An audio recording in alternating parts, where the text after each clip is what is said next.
afternoon. I'm talking to Dr. Richard Schafer, radiation oncologist who treats patients with Dupuytren and Ledderhose.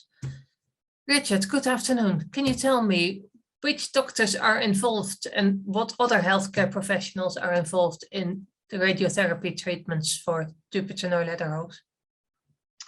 Thanks, Hannah. So the main doctors involved have to be doctors who are able to deliver radiotherapy, so radiation treatments, and they're called different things in different countries. So in a lot of places in the world, they're called radiation oncologists. So radiation, obviously, that makes sense. Oncologist means a doctor who deals with cancer. So why is that the case? And that's because most radiotherapy is given in high doses to treat people with cancer. So therefore, radiation oncologist tends to be the term used for a doctor who can administer radiation, for instance, in the US, in Australia, and in various other countries. In the UK, for instance, we're called clinical oncologists. And the reason is because as well as being able to deliver radiation, we're also able to deliver chemotherapy for cancer. And so we have that sort of dual role, but we're still the ones who deliver all the radiotherapy in the UK.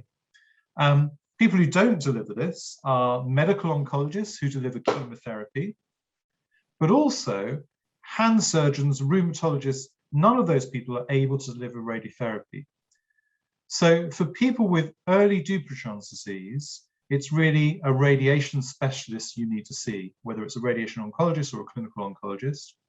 If you see a hand surgeon, they might perhaps say, watch and wait, in other words, do nothing. They might say, you know, we could give you a steroid injection, which, you know, arguably isn't terribly effective in a lot of people. But really, if you have early stage disease, they're unlikely to want to intervene surgically. So you really would be seeing a surgeon for treatment when you have a contracture, in other words, a bending of 20 to 30 degrees, you know, or more of your finger. So really, you need to see a radiation specialist who will know about how radiation works, how to do it, the evidence involved, which, you know, the other doctors would be less likely, shall we say, to know about all of that.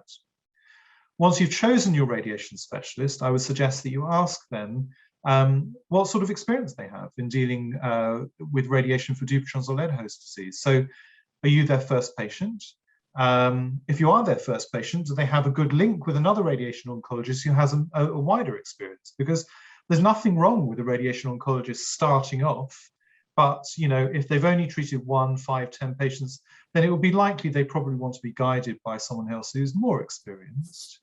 So that would be what I would say for someone who's not experienced. Obviously, if someone's done a lot of it, that would be you know, much more straightforward. When you've chosen your radiation oncologist and you go ahead with treatments, there will be various other staff members involved.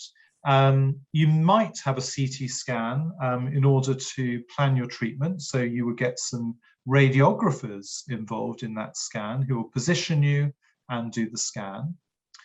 And then you'll have treatment radiographers, or they're sometimes called radiation therapists, who will position you and then administer the radiotherapy. Of course, the radiotherapy can be delivered in various ways by different machines, which you don't need to go into too much detail, but there'll definitely be a radiation therapist involved with your treatment as well. Thank you.